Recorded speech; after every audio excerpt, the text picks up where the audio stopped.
जयति जयति जगत जननी जयति जगत पालिके। जय भवानी भैरवी मृणालिनी शिवालिके। हर हर गंगे जय मां गंगे। नवरात्रों में मां के 9 रूपों की पूजा की जाती है, मगर मां गंगा की पूजा का भी विशेष विधान है। तभी तो देश दुनिया से लाखों की संख्या में श्रद्धालु नवरात्रि में आकर मां की विशेष पूजा करते हैं। आखिर कैसे की जाती है मां की विशेष पूजा? हमारे साथ मौजूद है तीर्थ पुरोहित उज्जवल पंडित जी। बहुत बहुत स्वागत है आपका तिलक पत्रिका पर।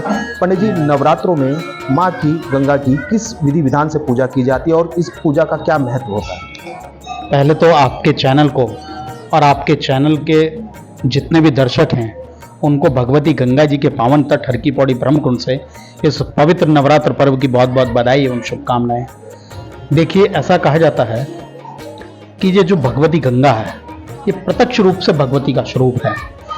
और इदम ब्रह्मा इदम विष्णु इदम देवो महेश्वर इदमेव निराकारम निर्मलम जानमे जलम, अर्थात जो नीर के रूप में प्रभावान है ब्रह्मा विष्णु महेश, तीनों रूप में प्रभावान ये जो है ये तीनों का रूप है।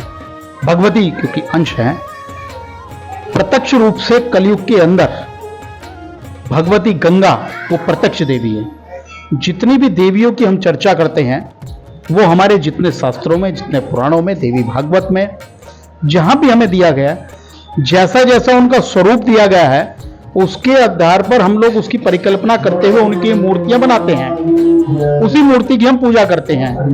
लेकिन एकमात्र भगवती गंगा ऐसी है जिनको हम स्पर्श करके एहसास कर पाते हैं, इसकी प्रत्यक्षता है।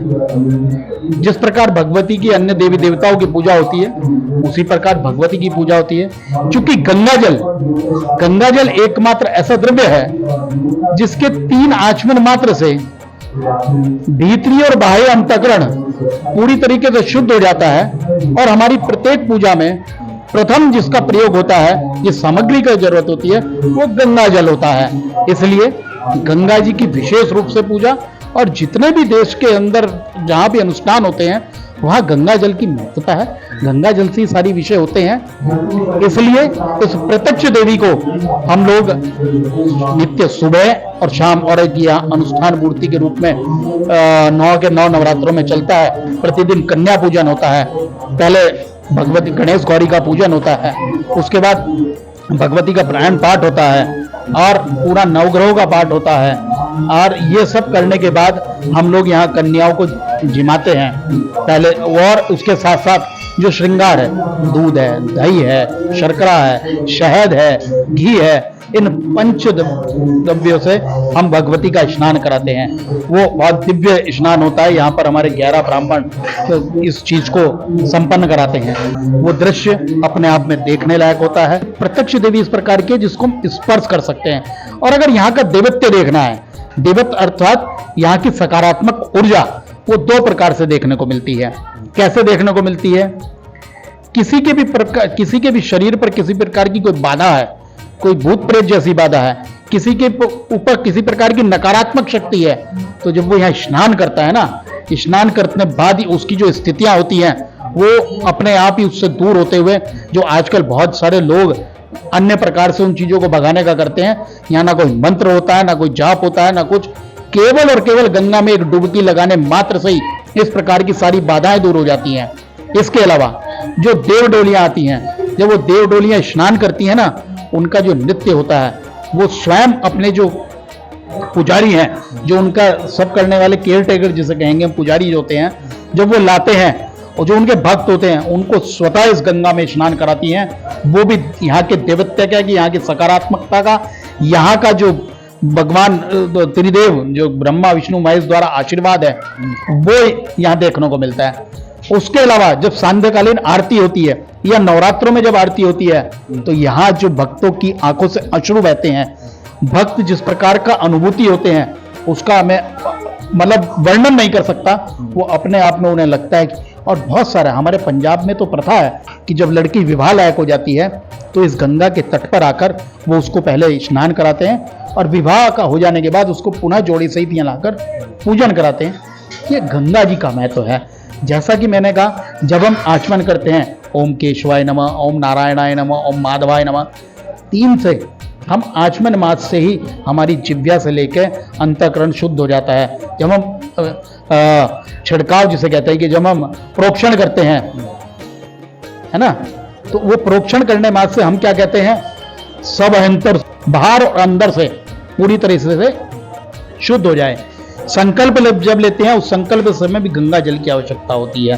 तो उस गंगा जल के समय भी हम इसलिए इस प्रत्यक्ष रूप की देवी का बहुत ही भव्यता के साथ, बहुत दिव्यता के साथ भगवती के नवरात्रों में, और हम बाद में जो शीतकालीन नवरात्र होते हैं दोनों में भव्य और दिव्य पूजन होता है।